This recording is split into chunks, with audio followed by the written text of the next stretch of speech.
4. Você foi criado para essa missão. Deus o criou por um motivo.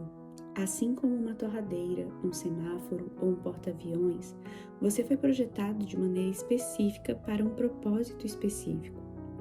Pois somos feitura dele, criados em Cristo Jesus para boas obras, as quais Deus de antemão preparou para que andássemos nelas. Efésios 2:10. O Senhor preparou esse caminho para você, de antemão. Deus disse ao profeta Jeremias que seu rumo estava traçado antes mesmo de seu nascimento. Antes de formá-lo no ventre, eu o escolhi. Antes de você nascer, eu o separarei e o designei profeta às nações. Jeremias 1:5. Há um motivo para o fato de você ser diferente de todas as outras pessoas, e você tem um dom sobrenatural para oferecer à igreja. Afirmar que você é inútil ou desprovido de talentos é dizer que Deus falhou. A cada um, porém, é dada a manifestação do Espírito, visando ao bem comum. Todas essas coisas, porém, são realizadas pelo mesmo e único Espírito, e Ele as distribui individualmente, a cada um, como quer. 1 Coríntios 12, 7 e 11. Eu achava que estava sendo humilde ao dizer coisas como: não sou muito talentoso, sou apenas um cara comum que não se destaca em nada. Um estudo mais profundo da Bíblia me convenceu de que isso não é humildade, mas sim falta de fé. O Espírito Santo de Deus me dá poder. Por que então eu me depreciaria? Se Cristo vive em mim e o Espírito de Deus me dá poder, por que eu não seria poderoso? Não deixe o inimigo lhe dizer nada diferente. Se você é seguidor de Cristo, está cheio de poder divino. O Espírito de Deus derrama poder quando você usa seu dom para o bem do corpo da igreja. Em geral, sinto-me muito alegre quando termino de ensinar. Experimento uma comunhão única com o Espírito Santo quando uso meu dom para edificar a igreja. Essa é a razão da minha existência. Todos nós passamos por períodos na vida nos quais pensamos: isso não pode ser tudo o que existe. Você se sente preso a uma rotina insignificante e tudo em seu interior sabe que você foi criado para mais. A vida pode ser divertida, com bons relacionamentos, mas você sabe que algo mais intenso está faltando. Você sente que foi criado para mais e quer experimentar uma comunhão mais profunda com Deus, na qual o poder sobrenatural do Espírito Santo flui por meio de você de maneira inegável. Deseja tocar em Deus em vez de meramente falar sobre Ele. Você anseia por um conhecimento de Deus que transcenda o intelecto, o tipo de conhecimento que vem apenas da experiência. Isso só acontece quando você está envolvido na missão divina. O amor e o poder do Senhor fluem aos outros por seu intermédio, enquanto você tenta levá-los ao reino. Não há nada comparado a isso, e não existe outra maneira de alcançar essa comunhão. Quanto mais velho você fica, maior a chance de entrar em pânico a esse respeito. Talvez você olhe para trás e veja que experimentou muito pouco a presença divina e fez quase nada para o reino. Então, você hesita em encarar a Deus, ciente de que gastou seu tempo e dinheiro consigo mesmo. Já vi pessoas que tiveram essa percepção esmagadora e ficaram deprimidas ou paralisadas. Não é isso que Deus quer. Ele deseja uma geração de idosos dispostos a mudar, mesmo quando ouvem que não vão conseguir. A geração mais jovem necessita do exemplo de homens e mulheres mais velhos que estejam dispostos a se arrepender, dispostos a admitir que tiveram uma vida egoísta, em lugar de viver voltados para o reino, ávidos por mudar de rumo e começar a viver para a eternidade, motivados a advertir os cristãos mais jovens de não repetirem tais erros. As coisas deveriam funcionar assim: quanto mais velho você fica, mais animado se torna. Você deveria olhar para trás e saber que realizou aquilo para o qual veio a este mundo. Foi exatamente isso que Jesus disse: eu te glorifiquei na terra, completando a obra que me deste para fazer. João 17:4. E Paulo deveria estar em êxtase ao escrever essas palavras a Timóteo. Você, porém, seja moderado em tudo, suporte os sofrimentos, faça a obra de um evangelista, cumpra plenamente o seu ministério. Eu já estou sendo derramado como uma oferta de bebida. Está próximo o tempo da minha partida. Combati o bom combate, terminei a corrida, guardei a fé. Agora me está reservada a coroa da justiça, que o Senhor, justo juiz, me dará naquele dia, e não somente a mim, mas também a todos os que amam a sua vinda. 2 Timóteo 4, de 5 a 8. Consegue se imaginar falando isso para alguém um dia? Paulo estava instruindo o jovem Timóteo a se manter focado na missão, por mais dolorosa que ela se tornasse. Por ser mais velho, Paulo garante que valia a pena manter o foco, pois um dia Timóteo se encontraria na mesma situação que ele. A vida de Paulo estava chegando ao fim e ele sabia que havia terminado a corrida. Fizera o que deveria ter feito aqui e estava se dirigindo para o céu a fim de receber sua recompensa. Tente se imaginar no lugar de Paulo nessa ocasião. Sinta sua empolgação. Paulo seguiu a Cristo fielmente apesar de ter começado mal. 1 Timóteo 1, 12 a 16. Ele cumpriu sua missão neste mundo, embora tenha sido açoitado, preso e tentado. Agora aproximava-se da morte, aguardando a recompensa. Quem, com a disposição correta de mente, não gostaria de trocar de lugar com o apóstolo nessa situação? Ter condições de fazer uma declaração como essa no fim da vida. O que mais você poderia desejar? Sua vida está se encaminhando nessa direção? 5. A missão proporciona segurança financeira. Segurança financeira não é necessariamente algo ruim, mas isso depende de onde você a encontra. Quando a maioria das pessoas fala sobre esse assunto, está se referindo a ter uma gorda aposentadoria. Quando Jesus aborda a questão, refere-se aos recursos do reino e à confiança que o Pai proporciona. Portanto, não se preocupem dizendo que vamos comer, ou que vamos beber, ou que vamos vestir, pois os pagãos é que correm atrás dessas coisas. Mas o Pai Celestial sabe que vocês precisam delas. Busquem, pois, em primeiro lugar o reino de Deus e a sua justiça, e todas essas coisas lhes serão acrescentadas. Mateus 6, 31 a 33. Deus garante que está observando tudo e que conhece suas necessidades. E promete que proverá todas elas se você buscar o reino e a justiça dele em primeiro lugar. De acordo com a promessa, se eu me concentrar no reino, tenho garantia de minhas provisões diárias.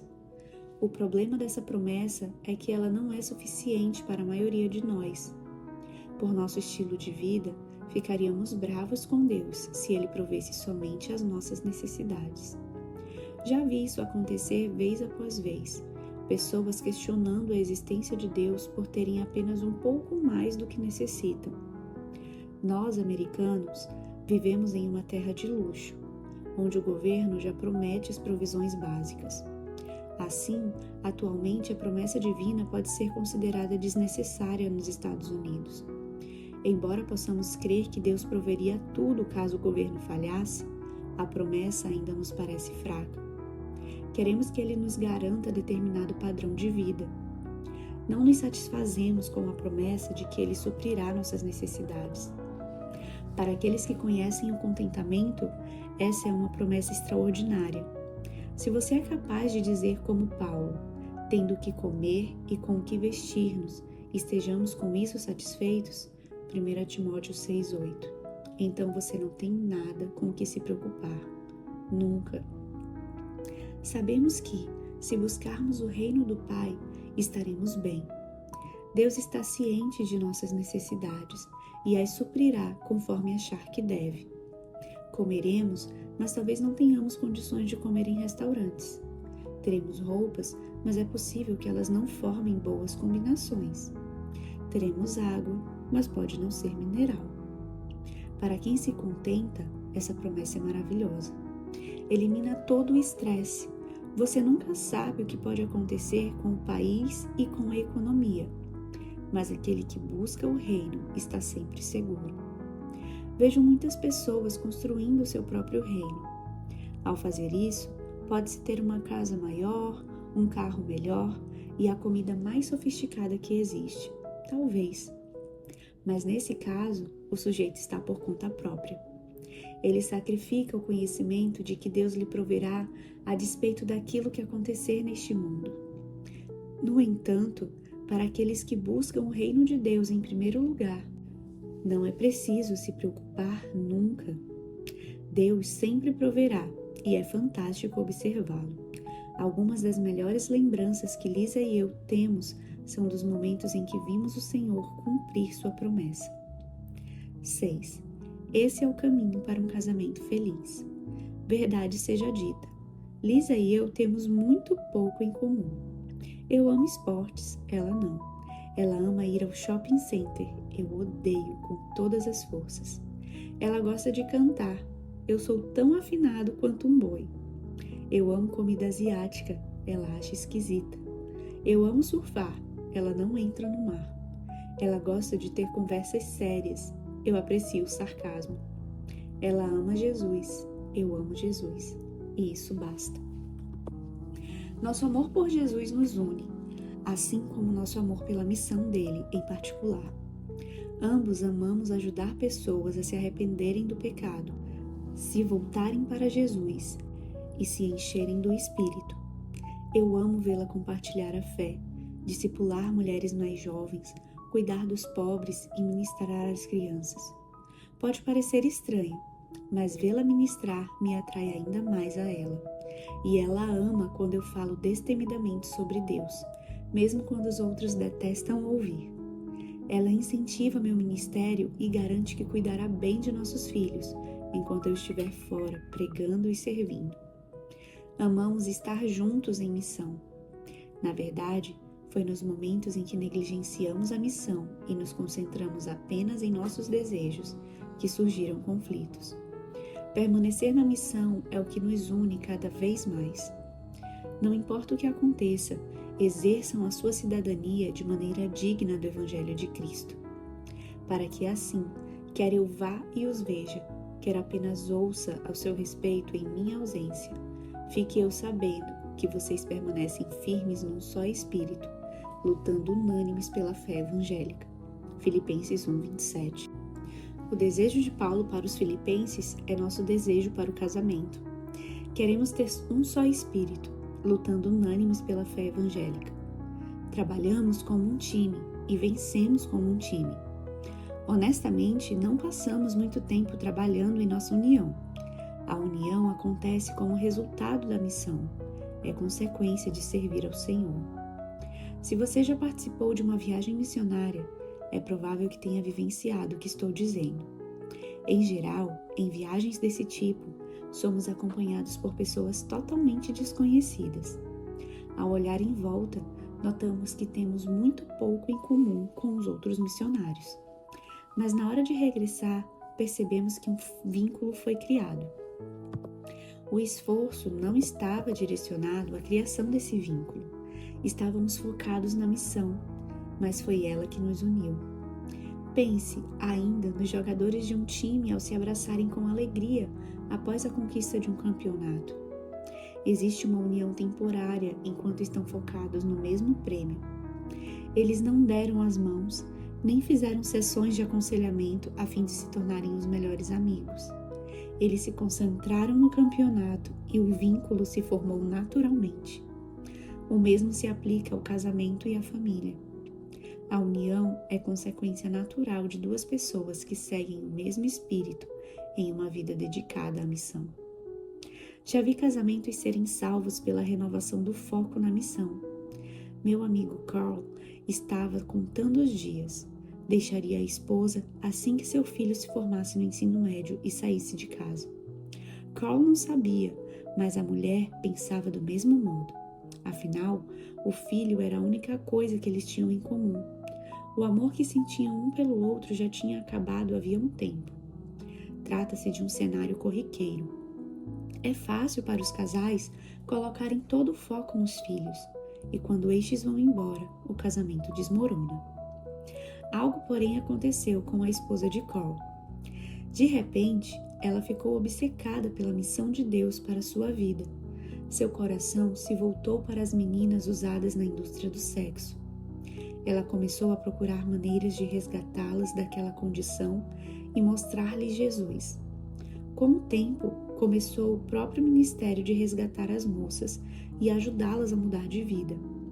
Sua paixão era tão contagiante que Carl não pôde evitar. Passou a ministrar junto com ela. Nas palavras do próprio Carl, quando ele viu a compaixão da esposa, ela se tornou atraente aos seus olhos. Quando se envolveram na missão divina, uniram-se. Hoje, dividem a coordenação desse ministério e está claro que amam um ao outro. 7. A missão de Deus é mais importante que seu casamento. Muitos consideram 1 Coríntios 7 o capítulo que nunca deveria ser incluído em um livro sobre casamento. Afinal, ele fala sobre ser solteiro, mas ensina uma lição vital para os casados.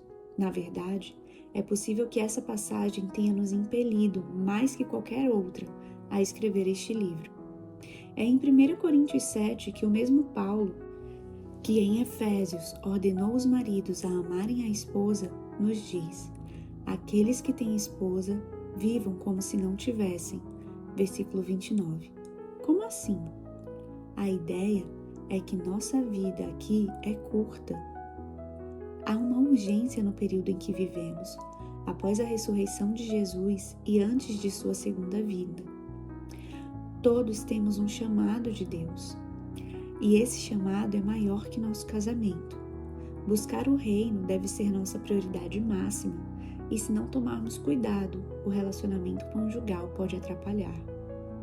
O que quero dizer é que o tempo é curto. De agora em diante, aqueles que têm esposa, vivam como se não tivessem, aqueles que choram como se não chorassem, os que estão felizes como se não estivessem, os que compram algo como se nada possuíssem, os que usam as coisas do mundo como se não as usassem, porque a forma presente deste mundo está passando. Gostaria de vê-los livres de preocupações. O homem que não é casado preocupa-se com as coisas do Senhor, em como agradar o Senhor. Mas o homem casado preocupa-se com as coisas deste mundo, em como agradar a sua mulher, e está dividido. Tanto a mulher não casada como a virgem preocupam-se com as coisas do Senhor, para serem santas no corpo e no espírito. Mas a casada preocupa-se com as coisas deste mundo, em como agradar seu marido. Estou lhe dizendo isso para o próprio bem de vocês, não para lhes impor restrições, mas para que vocês possam viver de maneira correta, em plena consagração ao Senhor. 1 Coríntios 7, 29 e 35. O último versículo é a chave para a interpretação dessa passagem. É a chave para a vida. Todos nós devemos buscar plena consagração ao Senhor. Não podemos permitir que o casamento nos distraia do chamado mais elevado. No versículo 34, Paulo deixa claro que o relacionamento conjugal pode afastar nossos olhos de Jesus e levá-los a se concentrar no cônjuge de maneira prejudicial. Acabamos tentando agradar um ao outro, em vez de agradar a Cristo. O casamento pode nos levar a uma condição de interesse dividido, quando nosso real objetivo deveria ser a plena consagração ao Senhor. Quando as coisas vão bem no casamento, somos tentados a apreciar mais um ao outro do que a Jesus.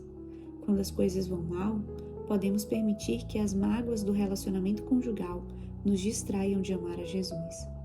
Lisa e eu temos muitos amigos cujo casamento é bom, segundo a maioria das definições, mas isso parece distrair o casal de sua missão. Será que seu casamento realmente é bom se o foco na família impede você de fazer discípulos, cuidar dos pobres, buscar o perdido e usar seus talentos e recursos em prol dos outros? É verdade que um relacionamento saudável ajuda na missão, mas devemos tomar cuidado para não valorizar excessivamente o casamento. Até coisas boas podem se tornar ídolos. Romanos 1:25. O objetivo é a plena consagração ao Senhor. Não permita que a afeição ou as discussões distraiam você da missão e dos desejos de Deus. Isso não quer dizer que o casamento é sempre uma distração. Paulo explica que o matrimônio pode ajudar na missão. Ao casar, alguns acabam se libertando de uma distração. Anteriormente, nesse capítulo bíblico, o apóstolo diz que, em alguns casos, o relacionamento conjugal pode nos livrar de tentações sexuais desnecessárias. 1 Coríntios 7, de 1 a 5. Não se esqueça de que o casamento é algo bom. Afinal de contas, foi Deus quem o criou. Ele o estabeleceu no Jardim do Éden, antes que o pecado entrasse no mundo. De fato, o casamento pode nos capacitar a fazer muito mais do que seríamos capazes de realizar sozinhos. Gênesis 2, 18 a 25. Mas assim como faz com todas as coisas boas, Satanás pode usar nosso relacionamento conjugal para o mal. Infelizmente, acreditamos que essa se tornou a norma em nossas igrejas. Casamentos autocentrados são aceitos e aplaudidos, em lugar dos casamentos centrados em Cristo. Nos círculos cristãos, ouvimos muito a frase Deus em primeiro lugar, a família em segundo. Embora afirmemos isso com frequência, não vejo essa declaração impactar as pessoas verdadeiramente. Pense a respeito. Supondo que sua família ocupe o primeiro lugar, que ações você realmente precisa mudar? 8. O retorno de Cristo nos compele. Sinto-me tentado a falar sobre Mateus 24 e 25 neste momento, mas talvez seja melhor você ler tais capítulos por conta própria. Sério mesmo, pegue a Bíblia e leia esses 2 capítulos tão importantes. Ore a respeito deles, leia-os e chegue às próprias conclusões sobre como a volta de Jesus deve impactar nossa vida hoje.